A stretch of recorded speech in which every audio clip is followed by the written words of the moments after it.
وتواصوا بالصبر. وقال النبي صلى الله عليه وسلم: اغتنم خمسا قبل خمس، شبابك قبل حرامك، وصحتك قبل شغلك، وغناك قبل فقرك، وفراغ قبل شغلك، وحياتك قبل موتك، أو كما قال النبي صلى الله عليه وسلم. وقال الله تعالى: إن الله وملائكته يصلون على النبي يا أيها الذين آمنوا صلوا عليه وسلموا تسليما. সকলে দুরূদ ইব্রাহিম পড়ি। اللهم صل على محمد وعلى آل محمد كما صليت على إبراهيم وعلى آل إبراهيم إنك حميد مجيد. اللهم بارك على محمد وعلى آل محمد كما باركت على إبراهيم وعلى آل إبراهيم إنك حميد مجيد. আলহামদুলিল্লাহ, সমস্ত প্রশংসা আল্লাহ রাব্বুল আলামিনের দরবারে, যে মহান আল্লাহ তাআলা আপনাকে আমাকে এই জান্নাতের বাগানে আসার এবং বসার তৌফিক দান করেছেন। সেই জন্য আল্লাহ তাআলা দরবারে শুকরিয়া আদায় করি। সকলেই বলে আলহামদুলিল্লাহ। যেহেতু আমার সময় সংক্ষিপ্ত, আমি মূল আলোচনায় চলে যাব। আল্লাহ চাহে তো আমি আপনাদের সম্মুখে যে একটি সূরা তেলাওয়াত করলাম, কোরআনে পাকের মধ্যে সূরা কাউসারের পর সব থেকে ছোট যে সূরাটি হলো 103 নম্বর সূরা, সূরাতুল আসর। সূরা আসর আপনাদের সম্মুখে তেলাওয়াত করলাম। এই সূরার মধ্যে 3টি আয়াত রয়েছে। আল্লাহ রাব্বুল আলামিন এই সূরার শুরুতেই কসম খেয়েছেন। আল্লাহ রাব্বুল আলামিন এই সূরার শুরুতে সময়ের কসম খেয়েছেন। কেন খেয়েছেন? আল্লাহ রাব্বুল আলামিন সময়ের কসম খেয়েছেন যেন বান্দা এই সময়টাকে, তার মূল্যবান সময়টাকে, আল্লাহ তাআলা যে আমাদেরকে হায়াত দিয়েছে, এই হায়াতটাকে যেন আমরা কাজে লাগাই। সেই জন্য আল্লাহ তাআলা সময়ের কসম খেয়েছেন। আল্লাহ রাব্বুল আলামিন যে কোরআন আমাদের নবীর উপর নাজিল করেছেন, আমাদের নবী আলাইহিস সালাতু ওয়াস সালাম যদি সমস্ত কোরআন যদি উম্মতের মাঝে না দিতেন, শুধুমাত্র যদি সূরাতুল আসর এই সূরাটা যদি এই উম্মতের জন্য দিয়ে যাইতেন, শুধু এই সূরার উপরে আমল করলে, এই সূরার উপর আমল করলে প্রত্যেকটা উম্মতের জন্য জান্নাতে যাওয়া সহজ হয়ে যাইত। বলেন না সুবহানাল্লাহ। আল্লাহ রাব্বুল আলামিন সূরাতুল আসরের শুরুতেই কসম খাইতেছেন, সময়ের কসম খাইতেছেন। আল্লাহ রাব্বুল আলামিন কেন সময়ের কসম খাইতেছেন? সময়ের অনেক দাম। আল্লাহ রাব্বুল আলামিন বলতেছেন ওয়াল আসরি, আল্লাহ তাআলা সময়ের কসম খাইছেন। মানুষের একটা স্বভাব হইল, মানুষ যদি কসম করে কথা বলে সেই কথাটাকে আগে গ্রহণ করে, যদি কসম খায় সেই কথাটাকে মানুষ বিশ্বাস করে। এটা হলো আমাদের স্বভাব। ও দুনিয়ার মানুষ, আল্লাহ তাআলা এখানে কসম খাইতেছেন। আল্লাহ তাআলা কসম খাইলে আল্লাহর কথা যত দাম, কসম না খাইলে এর থেকে বেশি দাম। কারণ আল্লাহ রাব্বুল আলামিন সূরাতুল আসরের সময়ের কসম খাইছে। মানুষের স্বভাব যেহেতু কসম খাইলে বিশ্বাস করে, এটা বেশি পালন করে, তাড়াতাড়ি কবুল করে, যেন মানুষ সময়টাকে নষ্ট না করে, সময়টাকে যেন মানুষ কাজে লাগায়। এই জন্য আল্লাহ তাআলা বলতেছেন ওয়াল আসরি, আল্লাহ তাআলা সময়ের কসম খাইতেছেন।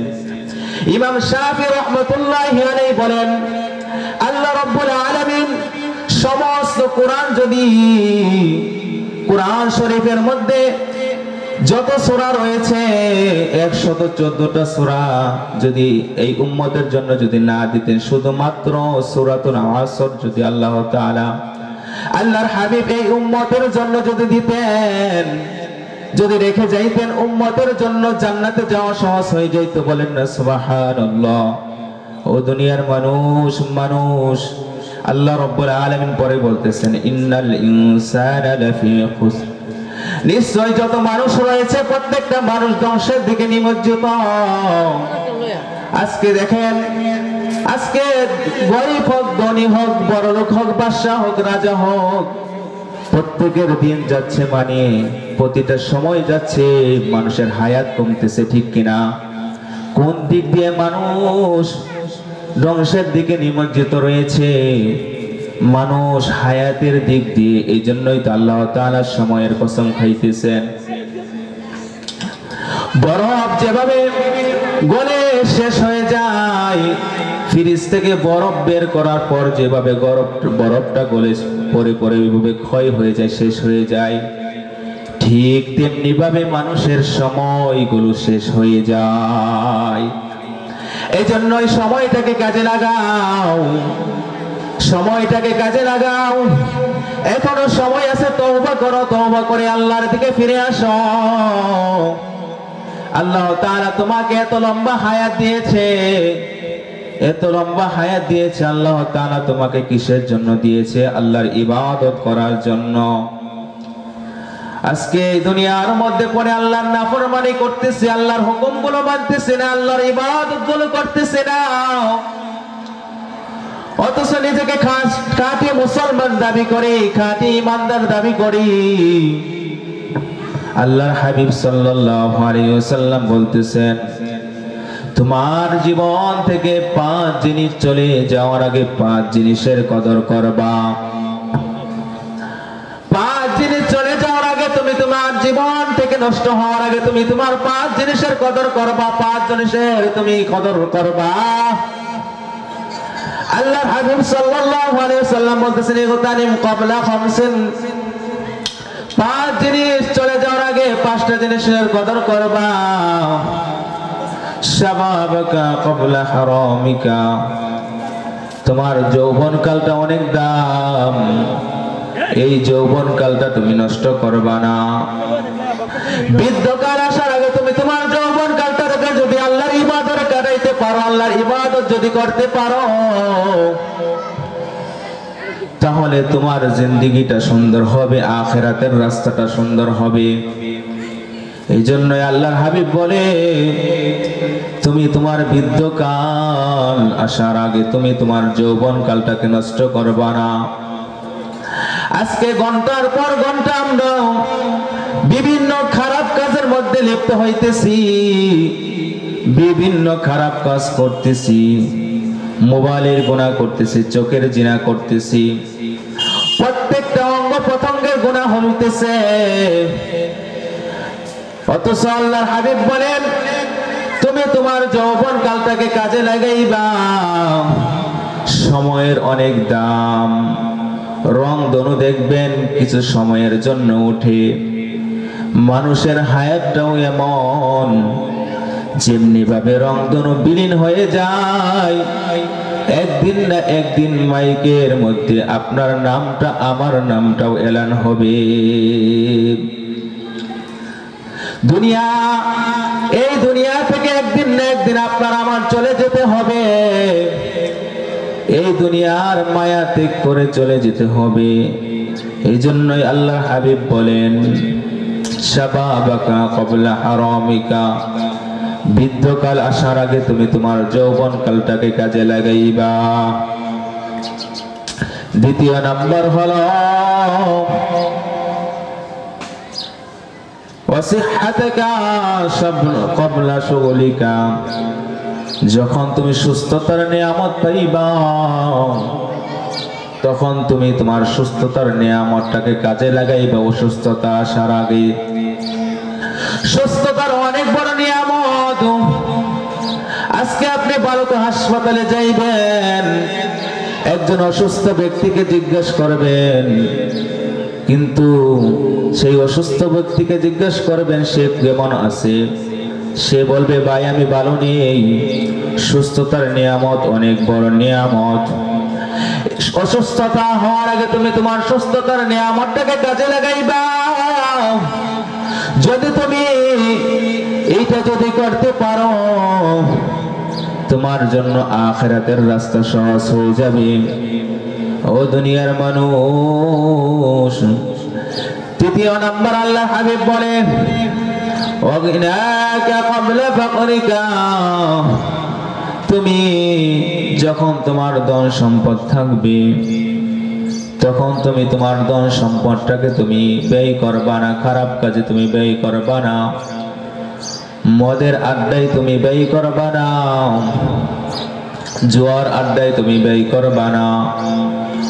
ফকির হওয়ার আগে তুমি তোমার ধন সম্পদটাকে কাজে লাগাইবা।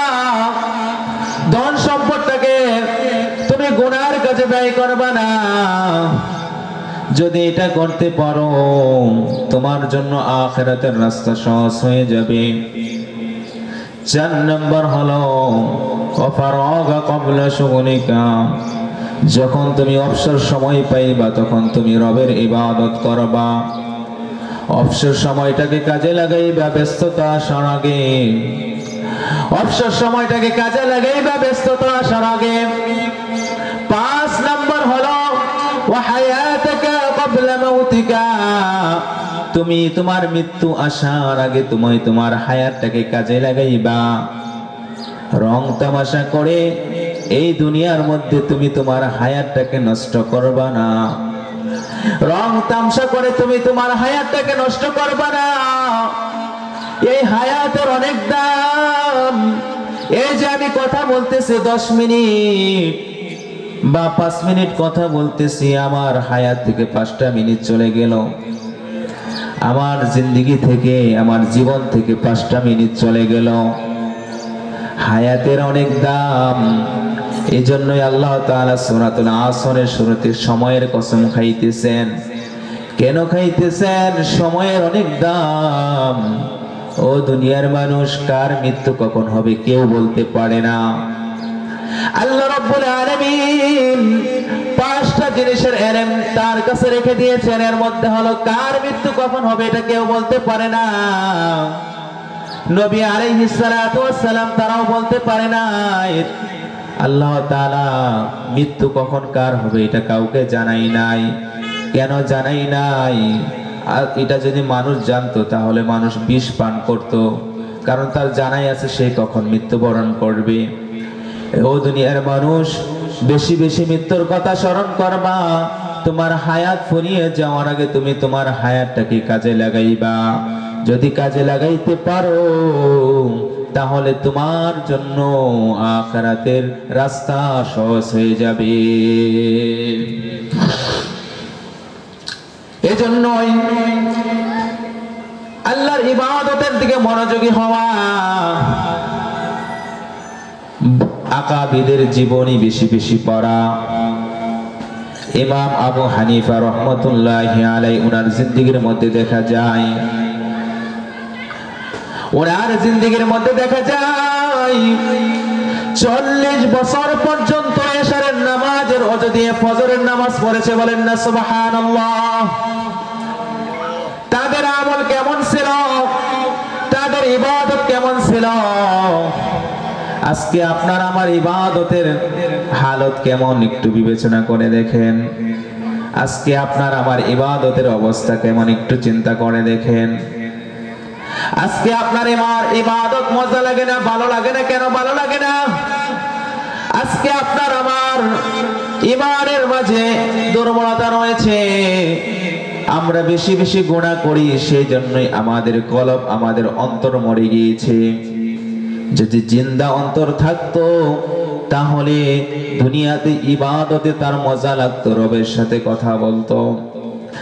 আব্দুল্লাহ ইবনে মুবারক ওনার জিন্দেগীর মধ্যে দেখা যায়, আব্দুল্লাহ ইবনে মুবারক রহমতুল্লাহি আলাইহি তিনি তার ছাত্রদেরকে মাঝে মাঝে বলতেন, আমার যখন মন চায় আমি আল্লাহর সাথে কথা বলি, আবার যখন মন চায় আমি রাসূলের সাথে কথা বলি। ওনার ছাত্ররা তাকে প্রশ্ন করলেন, কিভাবে সম্ভব, আপনি আল্লাহর সাথে কিভাবে কথা বলেন? আবার রাসূলুল্লাহ সাল্লাল্লাহু আলাইহি ওয়াসাল্লামের সাথে কিভাবে কথা বলেন? আব্দুল্লাহ ইবনে মুবারক রাহমাতুল্লাহি আলাইহি তিনি বলেন, যখন আমার আল্লাহর সাথে কথা বলতে মন চায় তখন আমি নামাজে দাঁড়িয়ে যাই। যখন আমি নামাজে দাঁড়িয়ে তেলাওয়াত করি আলহামদুলিল্লাহি রাব্বিল আলামিন আর রহমানির রহিম, এভাবে আমি এক এক আয়াত তেলাওয়াত করি আর আল্লাহর সাথে কথা বলি। বলেন না সুবহানাল্লাহ। আবার যখন রাসূলের সাথে কথা বলতে মন চায় তখন আমি রাসূলুল্লাহ সাল্লাল্লাহু আলাইহি ওয়াসাল্লাম এর হাদিসগুলো আমি পড়ি। রাসূলের হাদিস যখন আমি পড়ি তখন আমার মনে হয় আমি রাসূলুল্লাহ সাল্লাল্লাহু আলাইহি ওয়াসাল্লামের সাথে কথা বলতেছি। বলেন না আল্লাহু আকবার। তাদের অন্তরটা কেমন পরিষ্কার ছিল, তাদের অন্তরে ইবাদতের আধিক্যতা কেমন ছিল। আজকে আপনার আর আমার মাঝে ইবাদতের আধিক্যতা নাই, বরং আপনার আমার মাঝে গুনাহের আধিক্যতা সব থেকে বেশি, ঠিক কিনা? আজান কানে যাইতেছে, নামাজের খবর নাই। মাইকের আওয়াজ 5 বার যাইতেছে, নামাজের খবর নাই। অথচ প্রখ্যাত বুজুর্গ সাঈদ ইবনে মুসাইব রাদিয়াল্লাহু রাহমাতুল্লাহি আলাইহি তিনি একজন বুজুর্গ ছিলেন, এত বড় আল্লাহ ওয়ালা ছিলেন। তিনি 50 বছর পর্যন্ত তাকে আজান দিয়ে ডাকা লাগে নাই, হাইয়া আলাস সালাহ হাইয়া আলাল ফালাহ বলা লাগে নাই। আজানের পূর্বে সে মসজিদের মধ্যে সে বসা ছিল। 50 বছর পর্যন্ত তার 50 বছর জিন্দেগীর মধ্যে তার নামাজ ছুটে নাই, তাকবীরুল্লাহ ছুটে নাই। 50 বছর পর্যন্ত সে জামাতের সহিত নামাজ আদায় করেছে। তাকে যখন প্রশ্ন করা হলো, আপনি আজানের পূর্বে কেন মসজিদে চলে আসেন? সাঈদ ইবনে মুসাইব রাহমাতুল্লাহি আলাইহি তিনি বলেন, কাল হাশরের মাঠে যদি আল্লাহ রাব্বুল আলামিন এই প্রশ্ন করে বসে, আল্লাহ যদি এটা বলে, ও সাঈদ তোকে কেন আজান দিয়ে ডাকা লাগলো, তখন আমি আল্লাহর কাছে কি উত্তর দিব? আজকে আপনার আমার মাঝে আল্লাহর ভয় নাই, সময়গুলো নষ্ট করি, নামাজ পড়ি না, ইবাদত করি না। আল্লাহ রাব্বুল আলামিন বলতেছেন, ইয়া আইয়ুহাল্লাযীনা আমানুত্তাকুল্লাহ, ইয়া আইয়ুহাল্লাযীনা আমানুত্তাকুল্লাহ হাক্কা তুকাতিহি ওয়া লা তামুতুন্না ইল্লা ওয়া আনতুম মুসলিমুন। আল্লাহ তাআলা বলেন, ইয়া আইয়ুহাল্লাযীনা আমানু, হে ঈমানদাররা, মুত্তাকুল্লাহ আমাকে ভয় করো। কেমন ভয় করো? ভয় করার মতন ভয় করো। খাঁটি মুসলমান না হইয়া মৃত্যুবরণ করিও না। আমরা জানি কার ইমানের হালত কেমন, কে কেমন নামাজি, এটা আমরা নিজেরাই জানি। এই যে মসজিদ দেখা যাচ্ছে, আজান যাচ্ছে 5 বার, কিন্তু মসজিদের মধ্যে মুসল্লি নাই। কারণ আপনার আমার ইমানের মধ্যে ভেজাল রয়েছে। আমরা সুদের সাথে জড়িত, ঘুষের সাথে জড়িত, ঠিক কিনা? হালাল হারাম চিনি না, হালাল হারাম মেনে চলি না। এর জন্য ইবাদতের মধ্যে মজা লাগে না। এজন্যই আল্লাহ রাব্বুল আলামিন যে আপনাকে 60 বছর, 70 বছর, 100 বছর বা 150 বছর সময় আল্লাহ তাআলা আপনাকে হায়াত দিয়েছে। এই হায়াতটাকে নষ্ট করবেন না, এই হায়াতটাকে কাজে লাগাইবেন। যদি কাজে লাগাইতে পারেন আপনার জিন্দেগিটা সুন্দর হয়ে যাবে। পর্দার আড়ালের মা ও বোনেরা, আমি আপনাদেরকে বলে যাই, আজ থেকে তওবা করেন, ঘরের মধ্যে কোরআন তেলাওয়াত করবেন। আজকে যদি আপনি ঠিক থাকেন তাহলে আপনার ছেলে মেয়েও ঠিক থাকবে। আজকে যদি আপনি নামাজ আদায় করেন তাহলে আপনার ছেলে মেয়েও নামাজ আদায় করবে। আজকে সমাজের মধ্যে দেখা যায় মানুষের ঘর ঠিক নাই, কারণ স্ত্রী নামাজ পড়ে না, স্বামী নামাজ পড়ে না, ঘরের মধ্যে দিন নাই।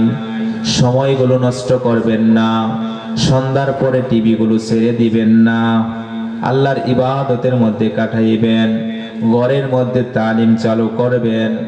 এগুলো যদি কাজে লাগাইতে পারেন আখিরাতের রাস্তা সহজ হয়ে যাবে। শুধু তাই নয়, আল্লাহ রাব্বুল আলামিন কাল হাসরের মাঠে খাঁটি দিলওয়ালা বলে ডাকবেন, মানে পবিত্র আত্মাওয়ালা বলে ডাকবেন এবং বলবেন তোমার যে দরজা দিয়ে মন চাই সে দরজা দিয়ে তুমি জান্নাতে প্রবেশ করো। বলেন না সুবহানাল্লাহ। পয়গম্বর মুসা আলাইহিস সালাতু ওয়াস সালাম তিনি আল্লাহ রাব্বুল আলামিনের কাছে কথা বলতেন, আল্লাহর সাথে কথা বলতেন। একদিন হঠাৎ করে আল্লাহ তাআলাকে বলতেছেন, ওগো আল্লাহ, সারা জীবন আমি আপনার সাথে কথা বলি, সারা জীবন আপনার সাথে কথা বললাম, আল্লাহ আমি আপনাকে দেখতে পাইলাম না, আমি আপনাকে দেখতে চাই। আল্লাহ রাব্বুল আলামিন পয়গম্বর মুসা আলাইহিস সালাতু ওয়াস সালামকে বলেন, ও মুসা, তুমি যদি আমাকে দেখতে চাও তাহলে তুমি খাঁটি দিলওয়ালা পবিত্র আত্মাওয়ালা তাদের অন্তর দেখো। আমি আল্লাহ তাদের অন্তরের মধ্যে আমি রয়েছি।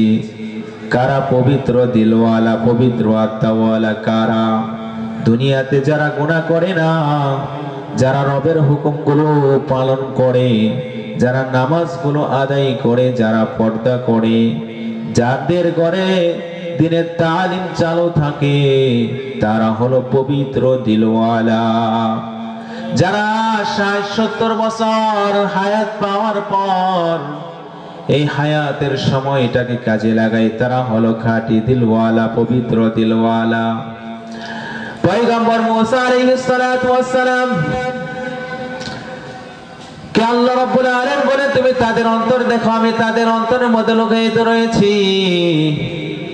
লুকমান আলাইহিস সালাতু ওয়াস সালাম বলেন, ৪টা জিনিস যাদের মধ্যে থাকবে। কয়টা জিনিস ভাই?